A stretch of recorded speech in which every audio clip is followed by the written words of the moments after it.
à tous, est-ce que vous êtes prêts? Accrochez-vous, on met ensemble le cap complètement à l'est. Aujourd'hui, une rencontre insolite, celle d'un passionné de miniatures ferroviaires, un Ardennais amoureux de l'histoire du rail.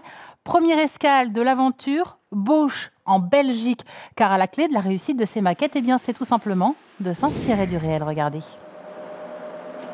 Dans cet autorail des années 50, Fabien remonte le chemin de fer du Boc en quête d'inspiration.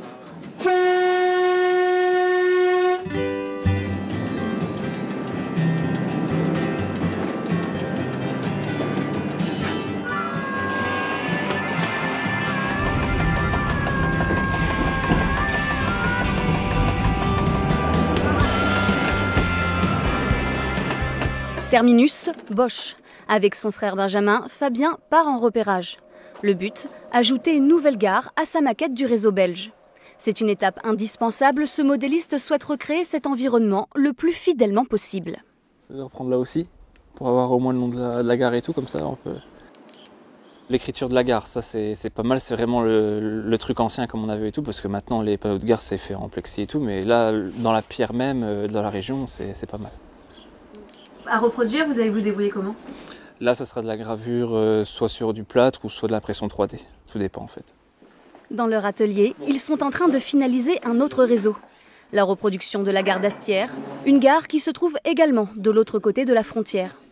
Benjamin s'est laissé entraîner par son frère dans le modélisme. Moins passionné que Fabien, il le soutient dans ses projets et lui donne quelques coups de pouce en électronique et décoration.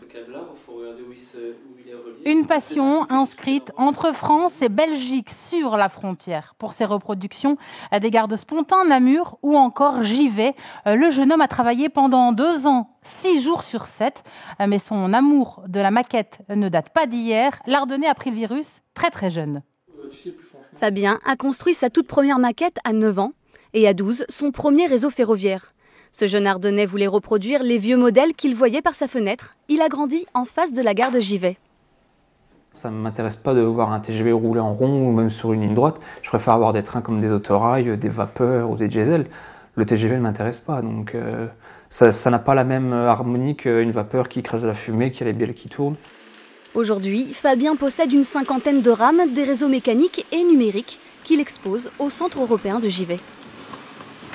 Tu crois qu'il y a des trucs à améliorer là, ou pas là? Mettre un peu plus d'animation sur les quais, mettre des petits chariots et tout à bagages. Après des années de recherche documentaire et de travail minutieux, cette exposition est pour lui une reconnaissance. Ah, ça fait plaisir et puis de profiter de faire tourner les trains et tout, puis de regarder des gens quand ils viennent dans l'exposition qui disent bah, moi je connais, j'étais là, je sais que c'est là. Ouais, c'est agréable quoi. Si cela vous a plu, prenez le train jusqu'à Givet. L'exposition de Fabien Frémaux est à voir au Centre européen des métiers d'art jusqu'au 1er avril. Une belle découverte, comme bien souvent dans le Grand Est. Alors à très vite, complètement à l'Est. Et tout ceci est à voir ou à revoir 24h sur 24 sur Facebook.